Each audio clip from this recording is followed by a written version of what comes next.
going to enter a study of Tes with Rabash, the study of 10 Sefirot. We're on inner observation of chapter 4, item 56. We're going to see a clip for Rav, about the importance of Rav, from Rav, and then we'll enter. Again, we're on the inner observation, chapter 4, item 56 now, clip from Rav. It is a kli is something that discovers the quality of bestowal in accordance with its impression, in accordance with its response, in accordance with his desire, yearning, inclination, as he is towards the quality of bestowal in all kinds of levels, all forms of relations, as the quality of bestowal as a measure is the creator. But what is this measure? We can't measure him and compared to him say, oh, that's 100%, and now what percent am I in? Because there is no creator without the created being. There's no light without the kli. Hence it is all relative. That is why we speak of the original phase 4 in Ein Sof, which is the foundation, the initial matter from which the vessels will be created. But in essence, a spiritual vessel, we call it a screen and reflected light. That is the meaning, the intention which rides upon the desire to receive, because by that it becomes somewhat similar to the quality of bestowal, and by that becomes a kli, a vessel.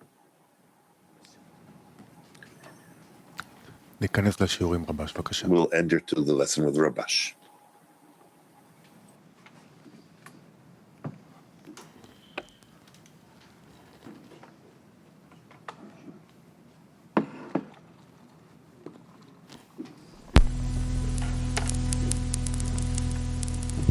Yes.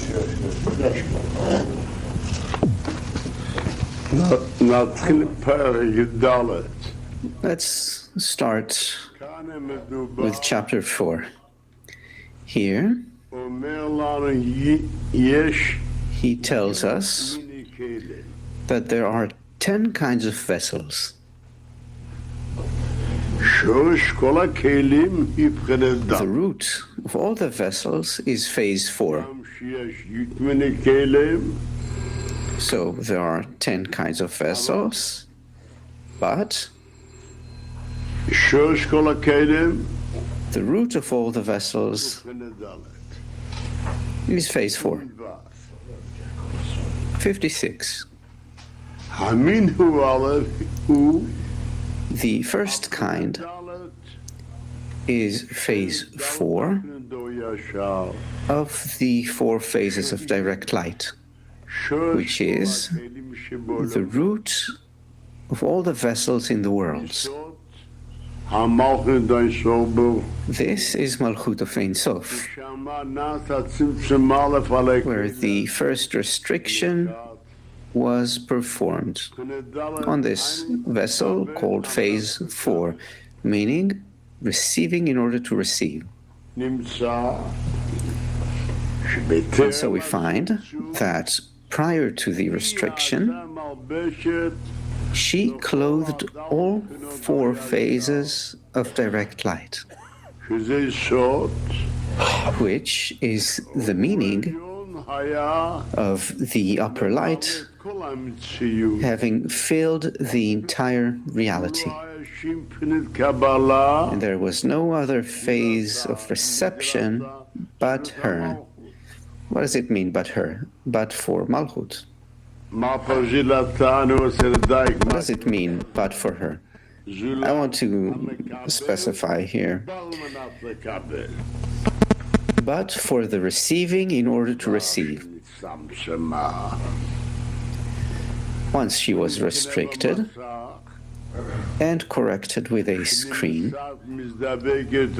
she makes a coupling with the upper light, coupling by striking, that raises reflected light. This reflected light, which is called in order to bestow, now became the vessel of reception instead of her. Instead of her, here, who was receiving? To the extent that there is a yearning, to the extent that there's a yearning, to that extent he receives. This no longer exists. So how much is received? According to reflected light, to the extent that it's possible to aim in order to bestow. And so we find that who was the vessel of reception before? The yearning, which is called receiving in order to receive. You need that too. Receiving in order to receive, that also requires clarification. He receives. Why? Seeing as I have a lack, I have a yearning. I receive it so that my receiver will be content. What does it mean? That then a restriction was made. Even though he yearned, the receiver does not want to receive. For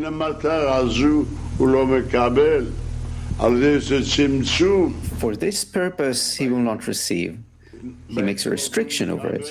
So in what way does he receive? Who determines? The extent to which he can aim in order to bestow. So what did he explain to us? The discernment of reception, called receiving in order to receive, which received prior to the restriction. Later, instead of it, instead of reception, being able to receive, something else was made. What is that? Reflected light, which is then the determining factor. As he says, this reflected light now became the vessel of reception instead of her, instead of the desire. Before, that's how they received, according to the measure of the desire. Now, to the extent that they can bestow, so they receive. It's not the will to receive that is the determining factor. So what's written? After the restriction,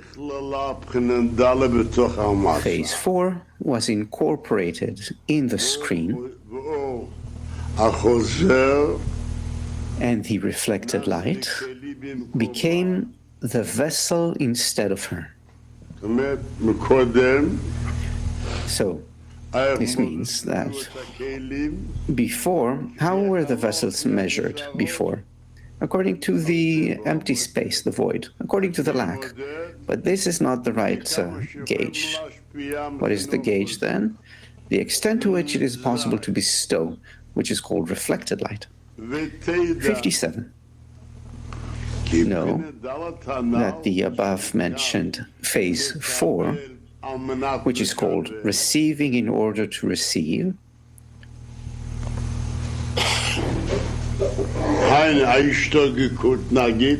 the yearning, let's say, receiving in order to receive, this is confusing sometimes. The yearning for the thing, the appetite for the thing, is the essence of the vessel after the restriction as well. After the restriction as well. Meaning that it is forbidden to receive in order to receive, but without appetite, you cannot receive as well. As we said once, there is a commandment to eat the Shabbat meal. If I have no appetite, can I observe the commandment? If he has an appetite, if he's hungry, if he has a great big appetite, there's a great yearning for the meal, then then we have something to speak of. Either he can aim in order to bestow, or he can't. But if he doesn't have an appetite, what intention? What will you intend? The pleasure that you now receive from the meal, this pleasure, will be for the sake of the commandment. But if I don't have any pleasure, I don't have any yearning. And so, what does this indicate? That he brought it later. Who is the vessel? The yearning for the thing, the desire for the thing. If so, what is the difference after the restriction? This is what he says. Again, 57. Know that the above-mentioned phase 4, which is called the yearning for the thing, is the essence of the vessel after the restriction as well, meaning the phase of coarseness in her, meaning the yearning for the thing. Yearning, you also don't understand. The lust, maybe you understand better. However, this coarseness, if he has a yearning, a great lust for reception, for receiving a thing, that is no longer fit for reception. With that lust, he can no longer receive from the restriction onwards, unless this yearning is incorporated in the screen. In that state, the reflected light that she raises, meaning the screen, is actually measured in the coarseness in her.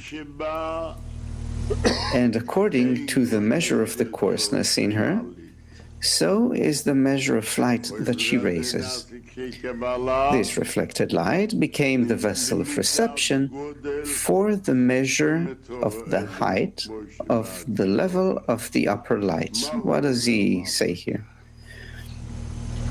What does he tell us here? That after the restriction as well, how much is received? It's also according to the yearning. But what? This yearning, this lust, is incorporated in the screen, incorporated in the intention which is in order to bestow. And so now we find that if previously, he says, prior to the restriction, great light was received. Due to what? Due to using his great lust, great yearning. Now it is the same thing. He has a great screen. What does that mean? That he can use that great lust of his with the intention to bestow. What is a small screen? Over big, great coarseness, great lust, he cannot aim in order to bestow. So what does he use? A smaller yearning, smaller lust. So who measures now? The measure is the lust as well. However, he uses the lust to the extent that he can aim in order to bestow. But who determines the pleasure? What determines the pleasure? Only the lust, only the will to receive. Meaning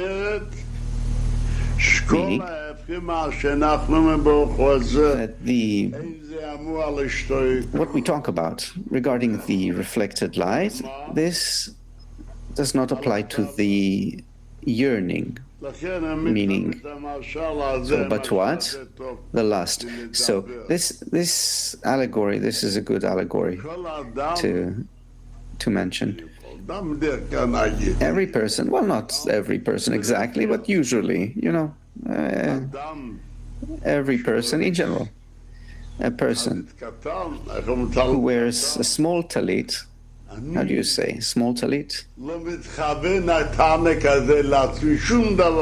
I don't aim to receive anything from myself from this pleasure. Should he say that?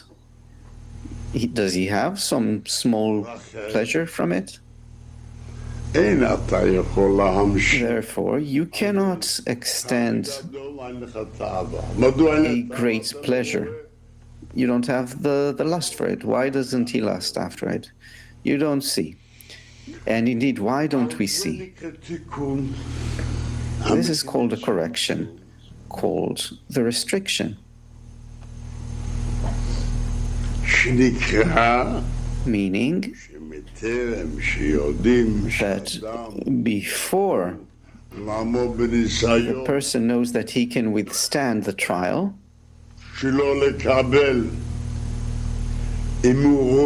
not to receive if he sees a great big pleasure, but rather he can, well, unless he can aim, bestow, he mustn't see, because certainly he will receive it even though it is forbidden. As we learned, there was a mixture, an incorporation in the second restriction. Therefore, why does a person not yearn to receive spiritual pleasures? Because he does not see any pleasure there.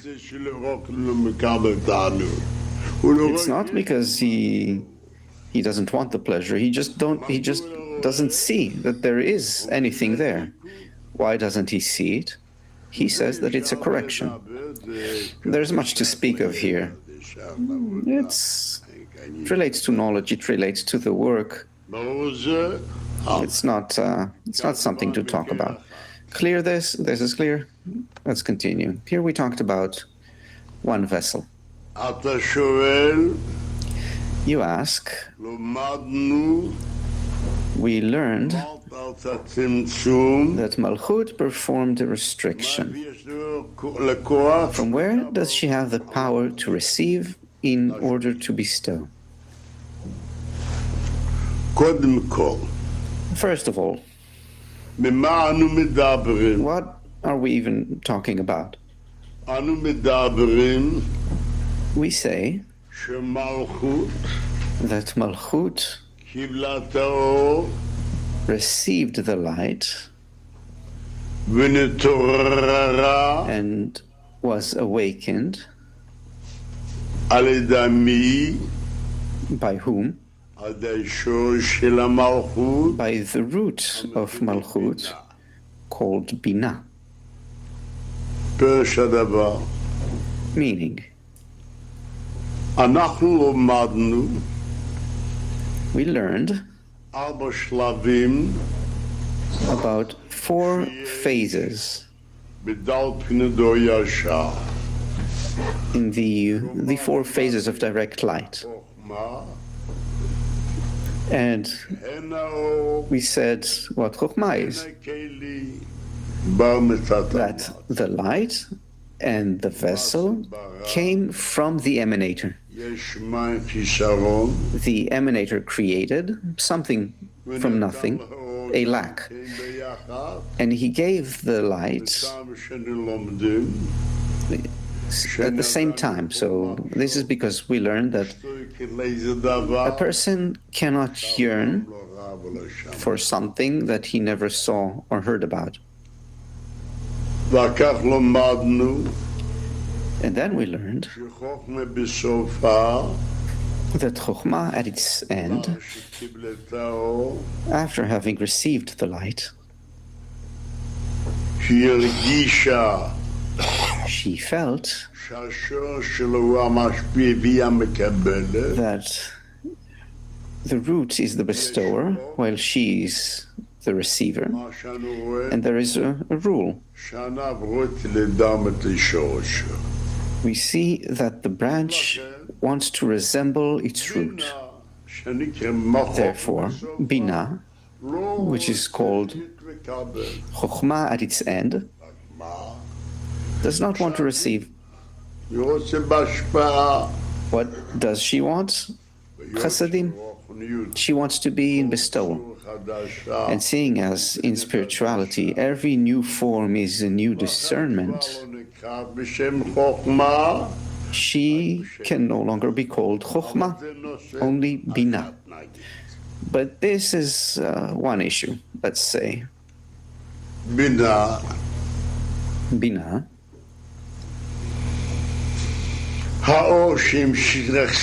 The light that she drew, Chasadim, while she herself was, well, Bina is actually Chokhmah. Can there be an existence, the existence of the light of Chasadim there?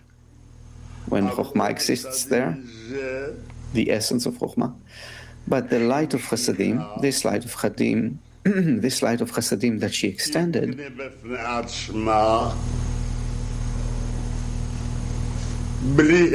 which will be so as to be a discernment all of her own, without the illumination of Chokhmah,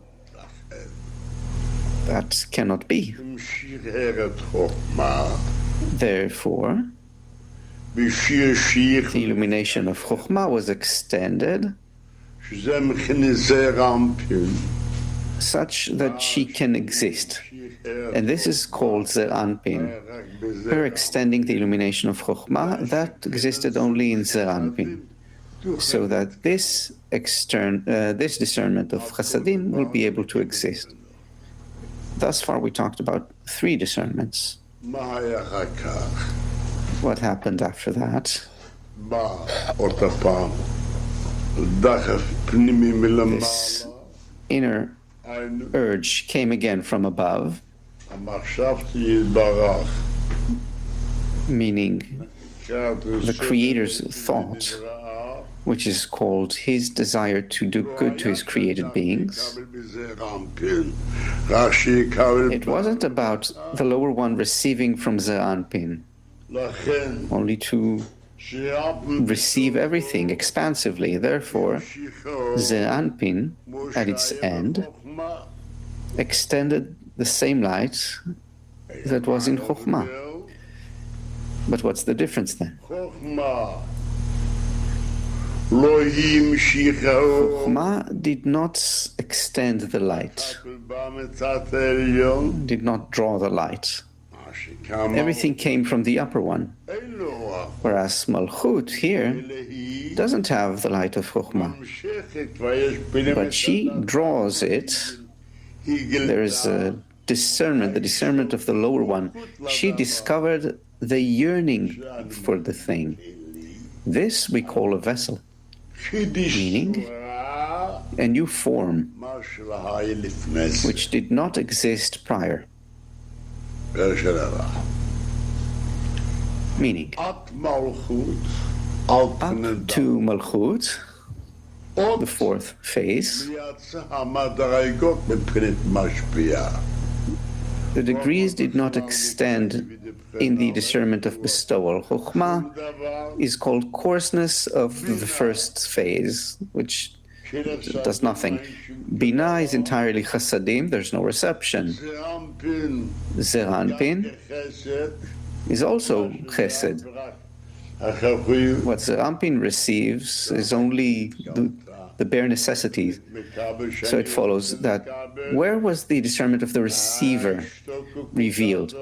Where I want to receive, I have this yearning, the 4th phase.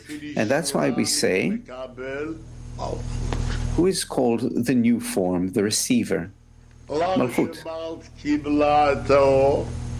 After Malchut received the light, immediately the root awakened as it was in Chokhmah at its end. What did Chokhmah say at its end? The branch wants to resemble its root. So she seemingly invented a new invention, which is to receive Chasadim with the illumination of Chokhmah from the discernment of Zer Anpin. But Malchut already saw that Zer Anpin is not the correction. It needs to be full.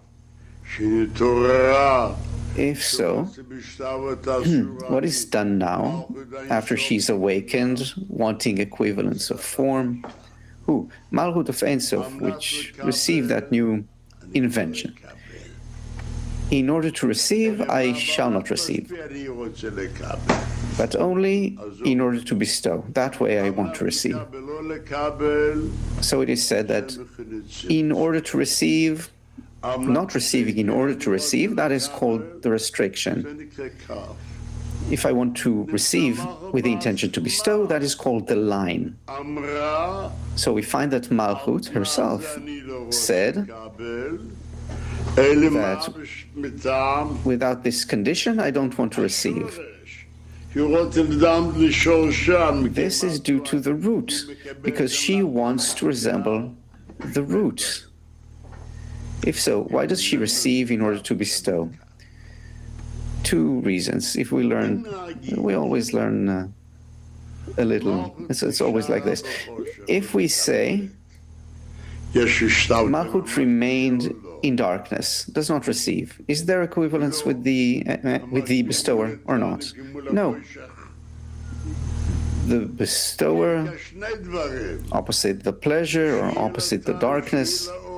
If so, there are two things here: to have pleasure, to have light, and not being the receiver, only the bestower. This is called the line, meaning that she receives.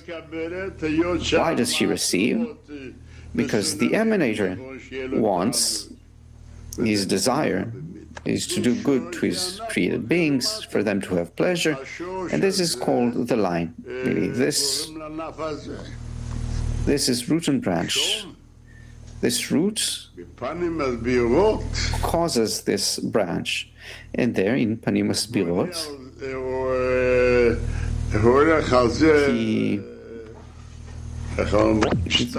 it comes from this. How do you say? It branches from this. A new matter, a new issue branches from this. This is not the place to talk about that, though.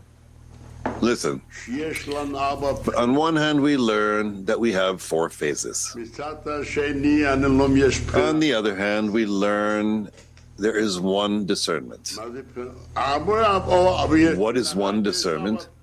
There's one discernment, or there's four discernments, or one phase, or four phases. We say that after the renewal of form has been revealed, called that she only wants to receive, and this innovation was not until Malchut. So Malchut attains then her factors. It turns out I'm speaking on one matter from the point. It can be said,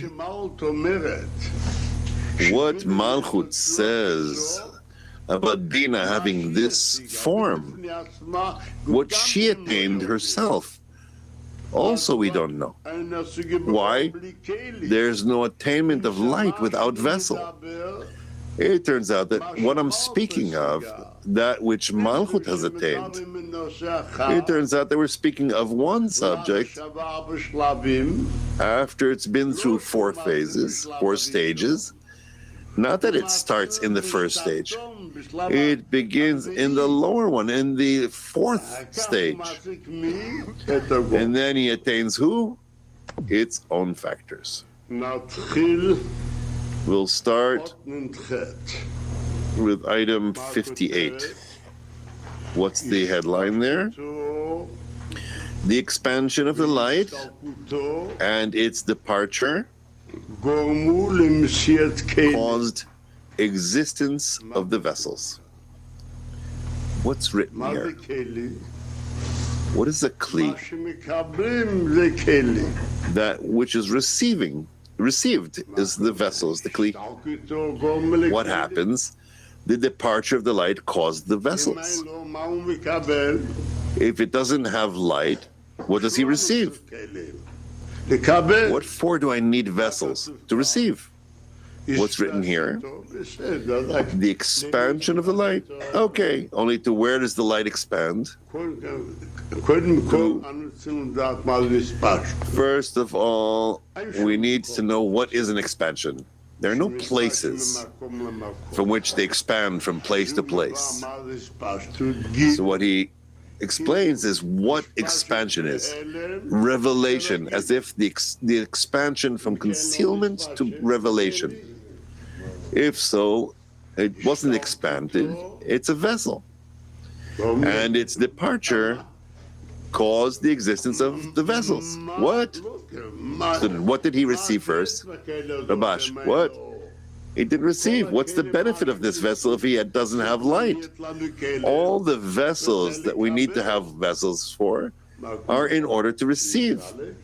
What is he saying here? That it departs? If it departs, what does he receive? For what? For what do I need this vessel altogether if I don't have light? I could say the opposite. When a person is not capable of receiving filling, it would be best for him to not have a deficiency. What do you think? Let's see what he explains here. 58. Here, the Ari sets a great rule for us. That the reason for the expansion of the light and its latter departure caused the making of the vessel. However, we should understand his words.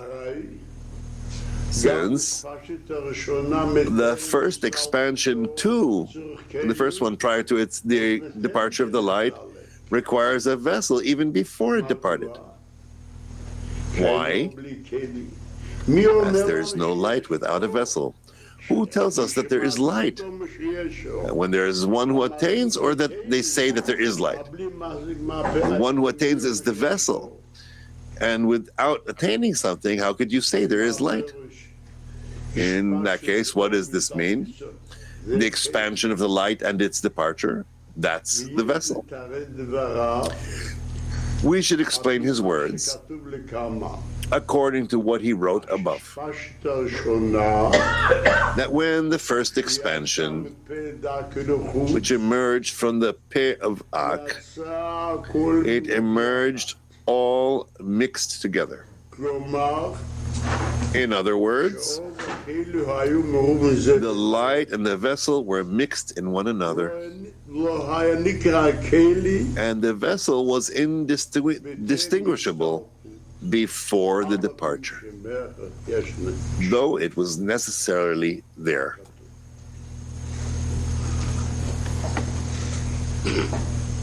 What's written here? What's the meaning of the light and the vessel being mixed in one another? What's the vessel? Deficiency. What is the light? Filling. What does it mean that the light and the vessel are intermingled or mixed in one another? There he explains that both have the same role. As if I don't know what is more important. According to the allegory I once gave, if you remember, one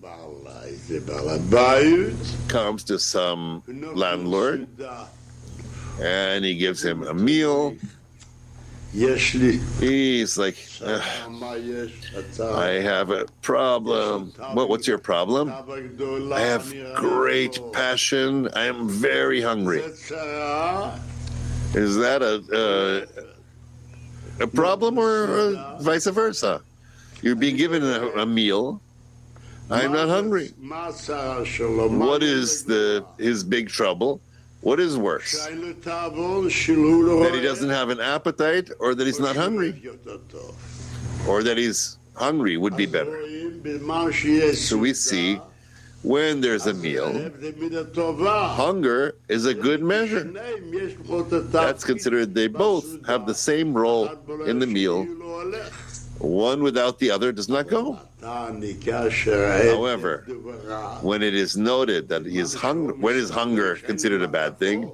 When the light departs and he has nothing to eat, then hunger is called because he is hungry. And there he implies it this way, The recognition of the vessel is the recognition that there's a difference between the light and the vessel. Where the light departs, and what does he remain? In hunger. That's not good. So there's the recognition of a vessel. Whereas when the light, when they both serve in the same role in the vessel, you hear Chaim? Well, what's his explanation? The vessel was indistinguishable prior to the departure, even though there is a distinguishment. It's not distinguishable in the vessel as a lack in relation to the lights. According to that, he says, the expansion and the departure are equal factors in the making of the vessel. What does this mean? 59. This explanation, item 59, yeah. This explanation is a little far-fetched. Very much. He is now talking about the Ari's words. What the Ari speaks of, the expansion of the light and its departure, caused the making of the vessel.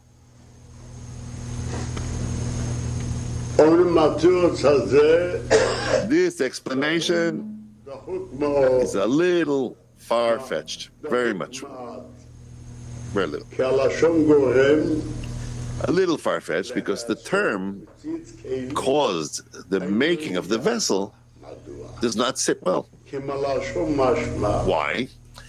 The words imply that before the departure, the vessel does not exist at all.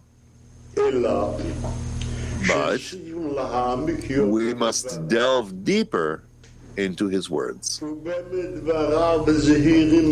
Indeed, his words are prudent. For he did not say that the departure of the light caused the making of the vessel.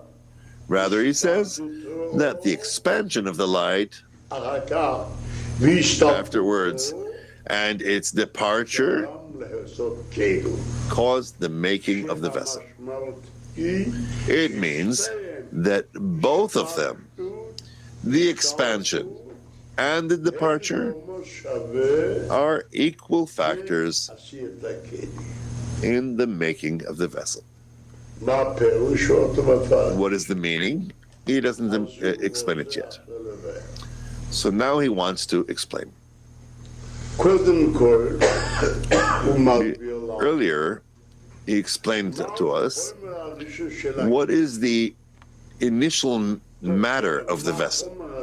Okay, but what is this matter, this substance? Item 60. His words become clear with the above explanation. It's written like this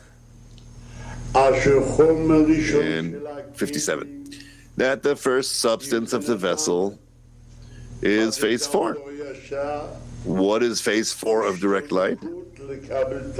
Yearning to receive pleasure,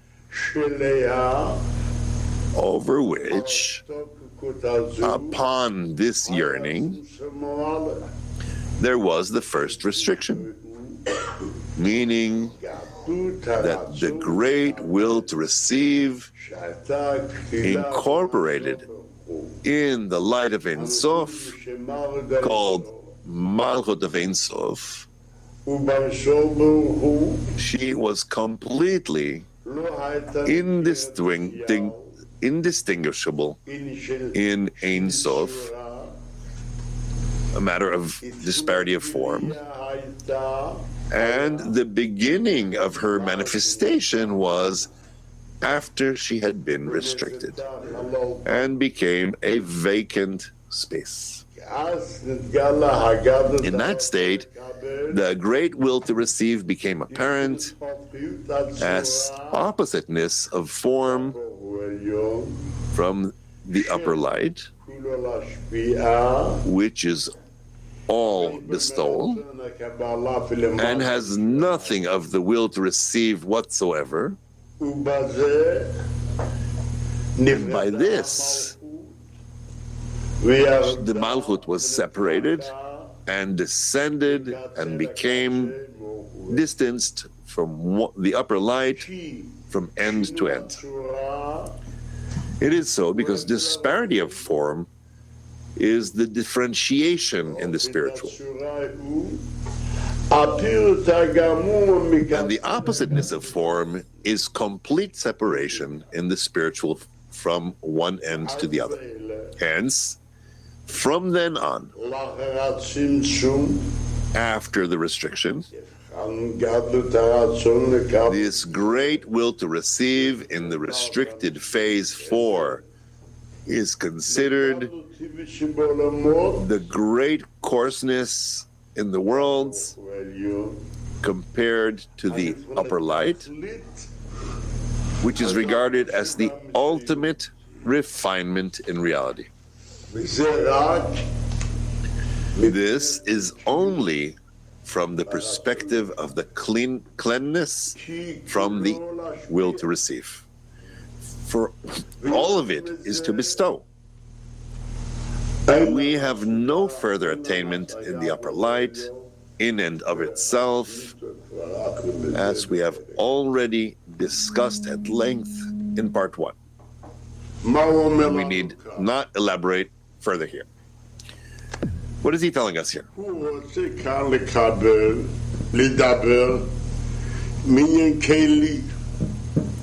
He wants here to receive, to talk from the matter of the vessel. He comes and says, what is the vessel?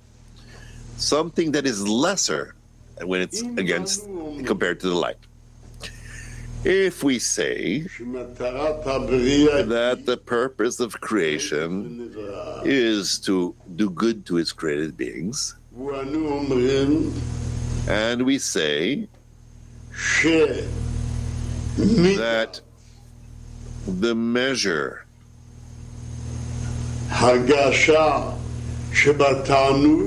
of feeling in the pleasure depends on the yearning. It turns out that he created phase 4, which is called phase 4 of direct of or Dalet of Ein Sof, the Malchut of Ein Sof. What does it mean of Ein Sof? That Malchut did not make an ending, a Sof.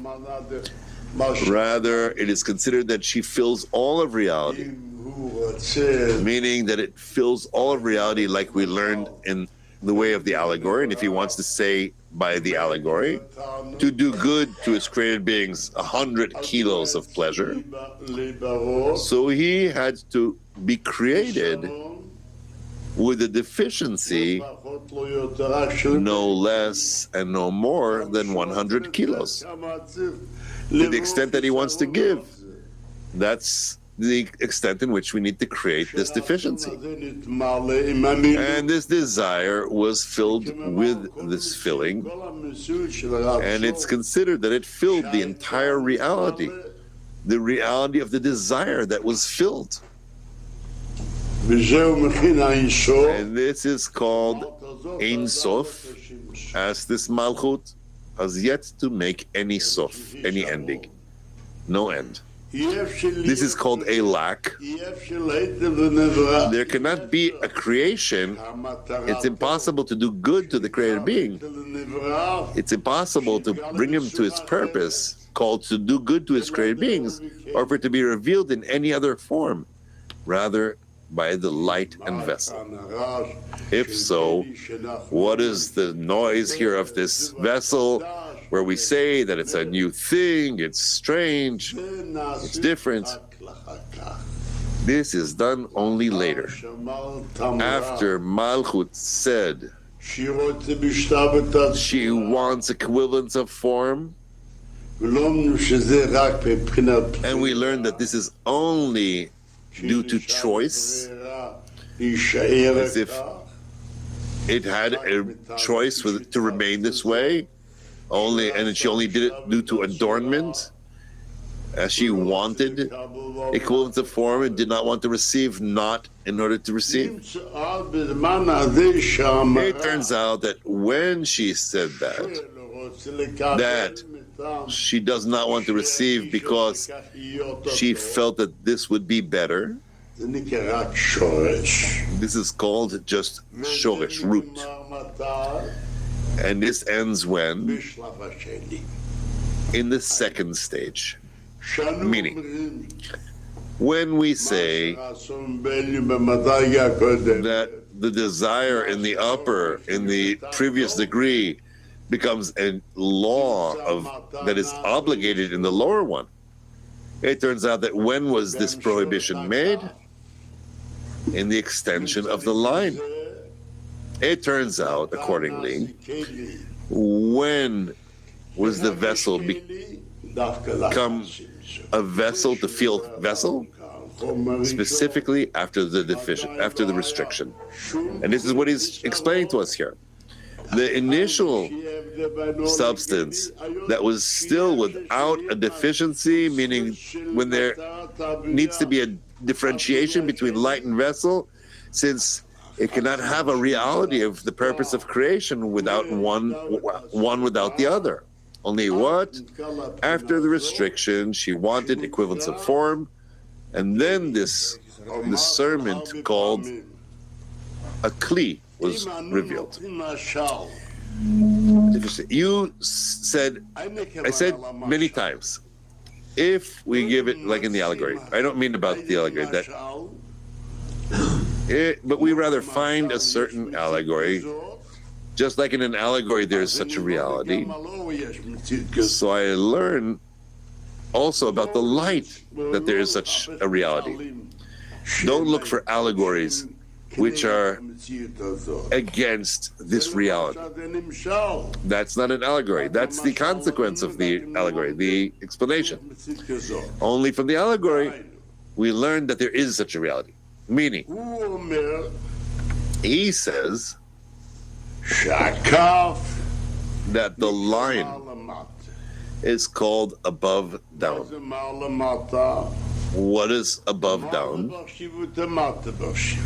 Above in importance and below in importance. And prior to that, what was there? The circles. What in spirituality does circles mean?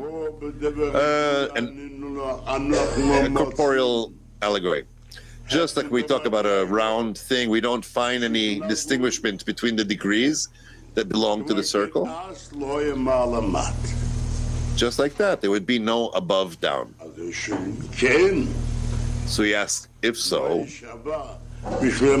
what is she equal in? What is she worth?